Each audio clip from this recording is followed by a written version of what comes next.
Pranams to all of you. This video is about Amma's teachings, Mata Amritanandamayi Devi. Of course, not all her teachings, but selected teachings from here and there.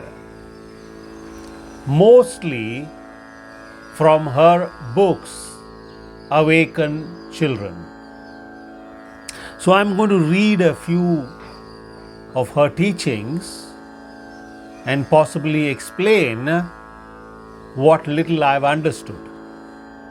That's how we can go about. So one of the first things that Amma says, among many other things, Amma doesn't say that you must give up all desires. You can enjoy them, but do not think that this life is only for that.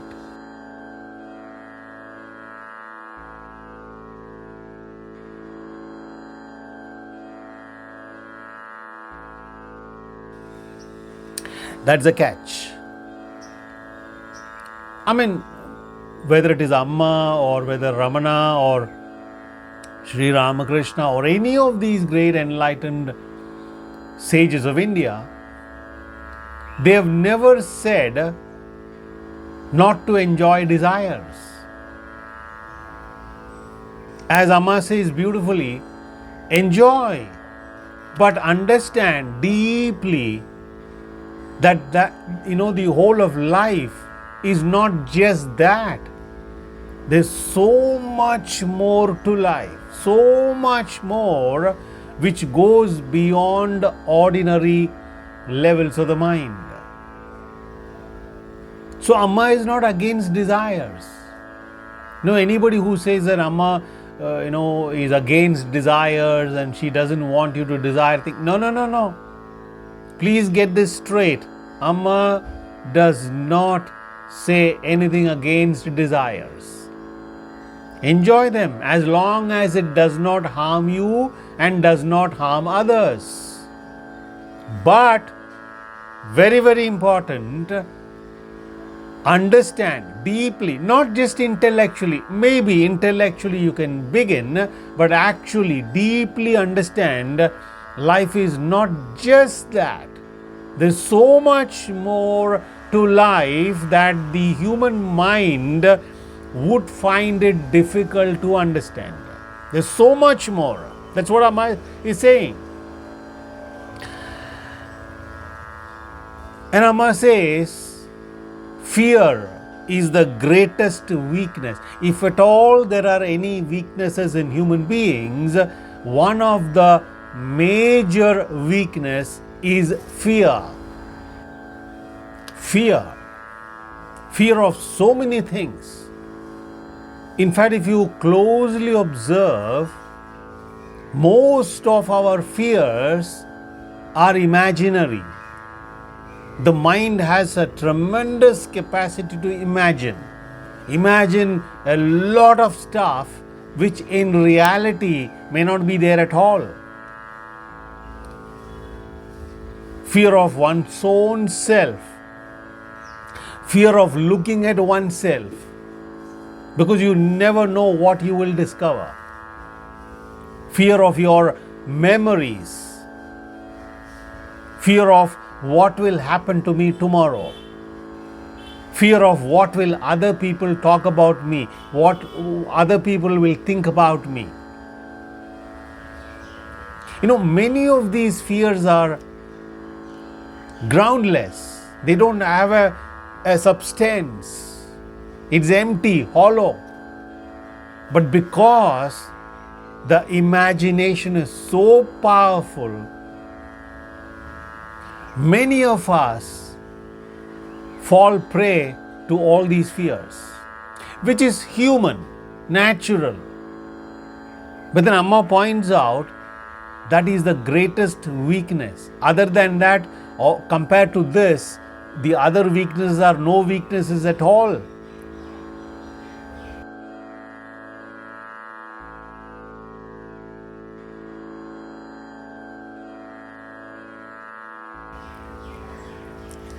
And Amma says in another place, based on a question from a devotee, we are a bunch of useless things called body, mind and intellect.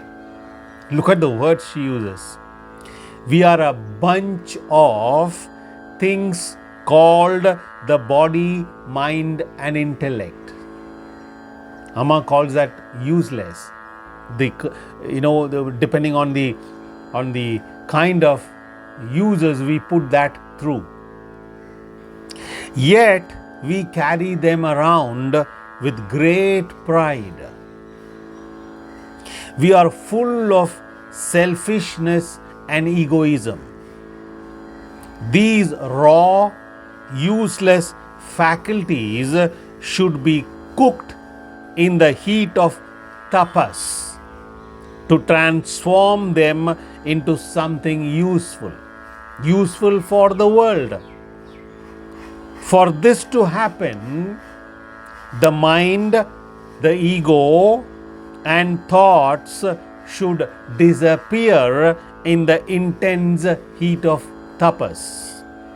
Tapas makes the mind softer and softer, pure and expansive, and thus you become a good and useful person for the world.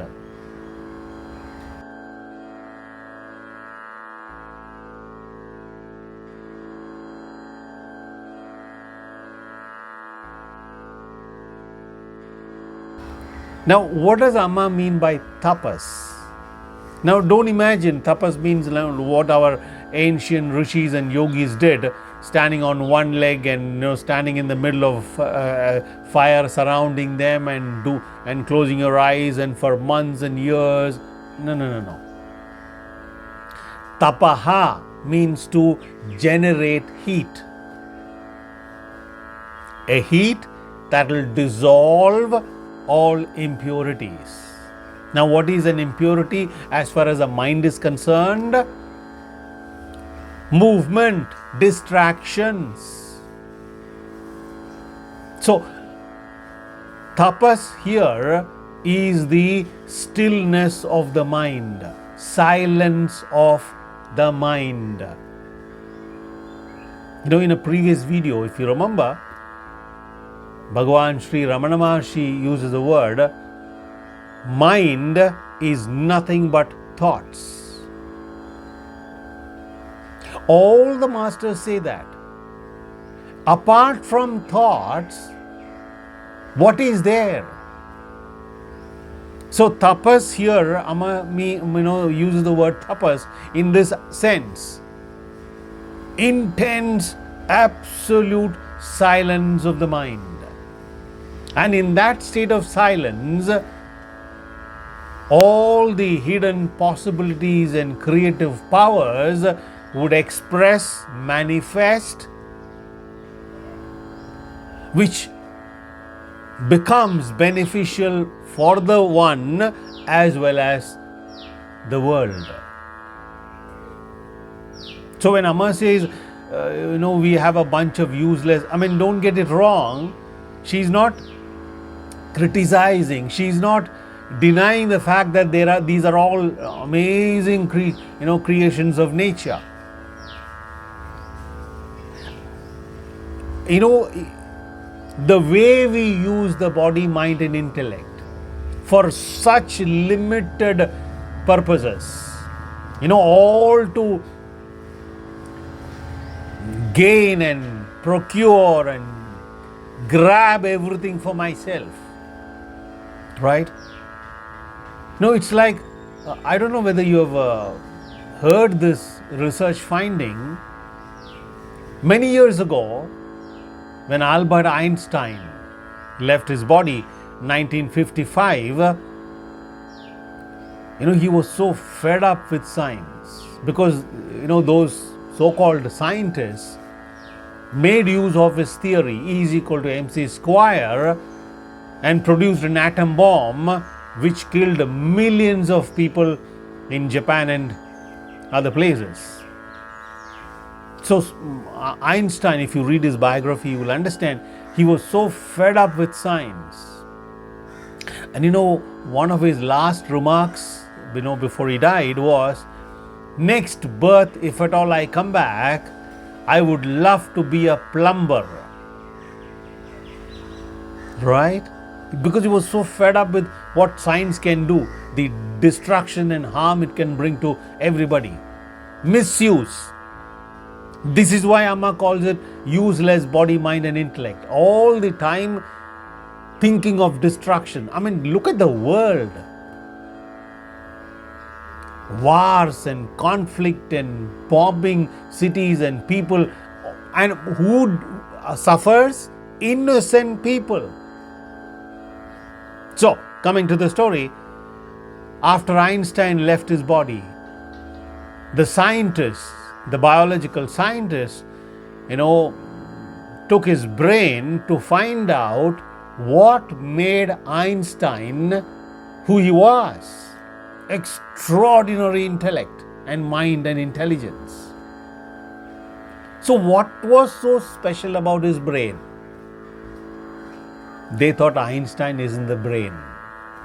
Anyway, they took this brain and years of research, finally they came out with the research report. What did they find? Going into the brain cells of Einstein, what is so special about the brain, about Einstein's brain?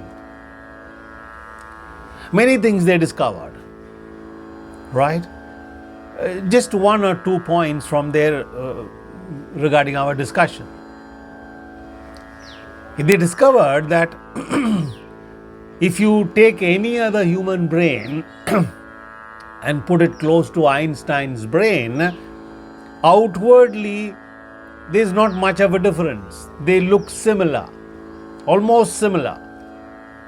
But then, second point, they discovered that the convolutions of the brain cells, that was a little more than the normal brain. What was the conclusion?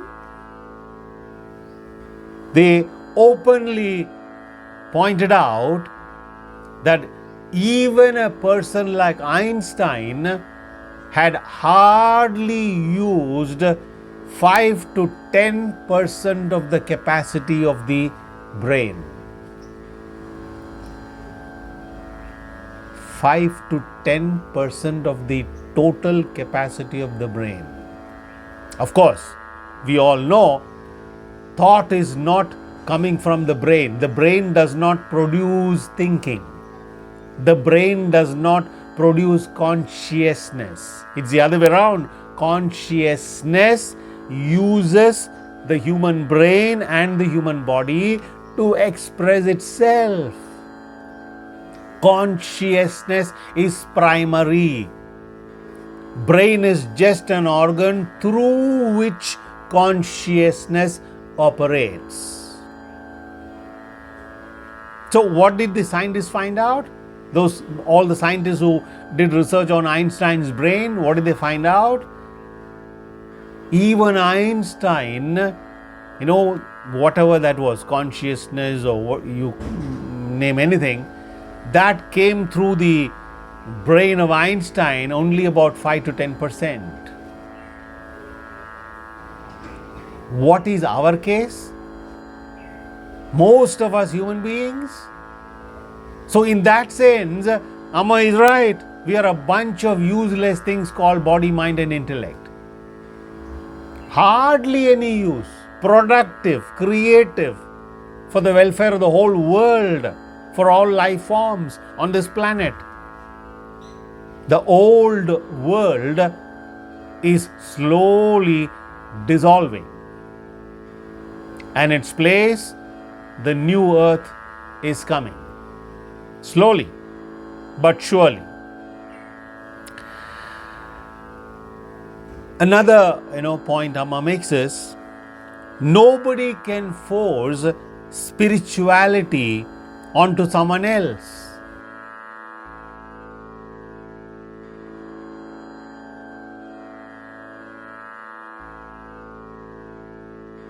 It doesn't come like that. Spirituality, what is spirituality, by the way? To know, to understand, and to realize, actually realize who you really are, what you really are. What is this world about? What is life all about? What is this universe all about? To find out for oneself, to know and understand, to realize all this. And what is our relationship to this staggering, magnificent universe? All this is spirituality. Spirituality is not going to temples, church, mosques, synagogues, what have you. Spirituality has nothing to do with beliefs. I believe in God, I don't believe in God. It doesn't matter what you believe. It has nothing to do with spirituality. So Amma says, nobody can force spirituality in the real sense onto somebody else. This does not come like that. Nobody can, I can't make you spiritual, can I? You can't make me spiritual. Can you? This doesn't work like that. It happens out of urgency, crisis.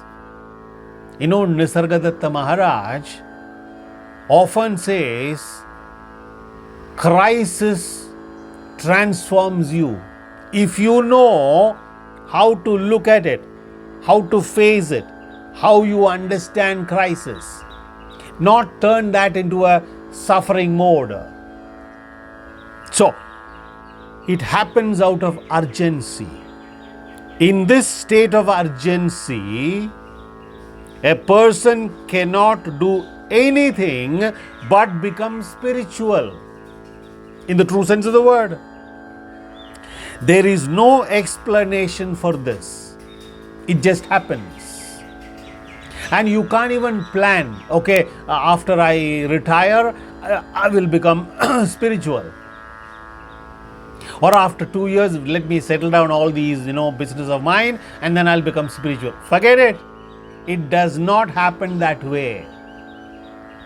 It happens all of a sudden. You find yourself thinking about, wondering, questioning a lot of stuff about yourself, the real nature of yourself, the nature of the world, what is going on. Actually, what is going on. The day you find yourself asking such big questions, fundamental questions, understand spirituality has happened to you in your life. That's how it comes. This is not a planning. Amma beautifully says, nobody can force spirituality on you. And this is not an accident or something. It comes because of anugraha. What else? Without grace, forget it. This cannot happen. And when this happens, when you find yourself in that state, it's like, let me use the word, you're fed up of everything, fed up of what you're doing, fed up of everything. Enough. That's why, if you observe, most of the foreigners, Westerners, they have seen money, they have seen name and fame, they have seen sex, they have seen the pleasures of life, they have seen the world, they have seen luxuries, they have seen most of that. They are ready. They are fed up with all that. This is not what I want. This is not what I was looking for. The mind is ripe, ready. It has begun to question, to doubt, to ask fundamental questions. That's why you find, if you really observe, most of the Westerners are becoming spiritual. They have left their religious beliefs, their ideas about everything. It's a kind of 180-degree turn. All the time I was focused and looking outside. All of a sudden, for some reason or the other, 180-degree turn. The attention is focused on oneself and one's relationship with this massive universe. That's how it happens. So, Amma uses the word urgency, crisis, whatever word you want. But that's how it happens. And each nation has a culture of its own. Again, Amma says this. Swami Vivekananda said that. Many of those rishis and sages have said this. Each country has a particular specific characteristic feature.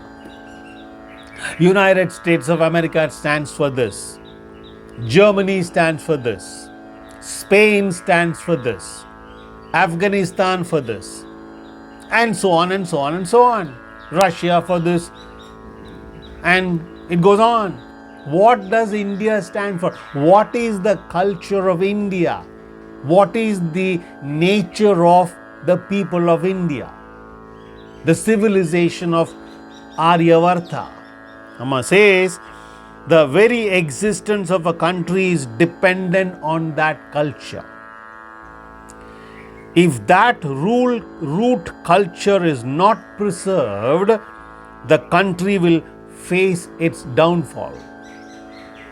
India's cultural heritage is spirituality. Spirituality is the vital energy of India. If that is gone, the nation will perish.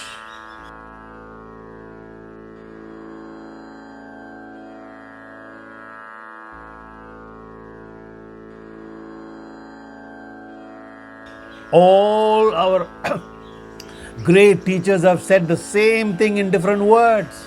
India's nature, structure is spirituality. And therefore, once upon a time, she was the Sadguru of the world. 1,000+ years of invasion and invaders, it got suppressed. And now, it's rising up again. Oh yes, the giant is awakening. That's why Amma's teachings, if you look at her books compiled by, Swami Amritaswarupananda Puri, he compiled those books, Awaken Children. The title itself, Awaken Children, wake up, wake up, wake up. That's what all the rishis and sages and yogis and munis and realized ones of this country have been telling us right from time immemorial. Amma is reminding us in her own words. So, India's culture, her characteristic feature is spirituality. Nothing short of that. That's what this great civilization stands for. To educate the whole world about the nature of themselves and the world and the universe. This is the greatest contribution India made in the past, and it will once again make that contribution greater levels and depth. It's coming. It's coming.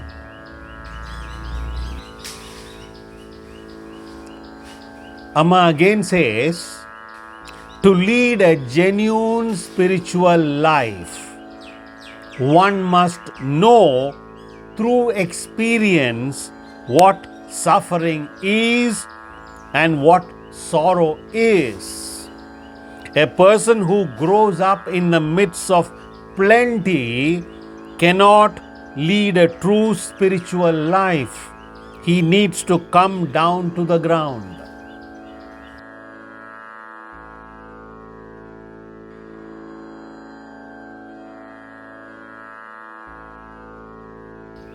This is the common understanding, the common basis, but there are people who had enormous riches and so on, who became spiritual. Like for example, Gautama Buddha. And there are so many other examples, who really understood the depth of all that. Another example in this regard, Karl Marx, in his work many years ago, he divided humans into two categories. The common, those who have, those who don't have.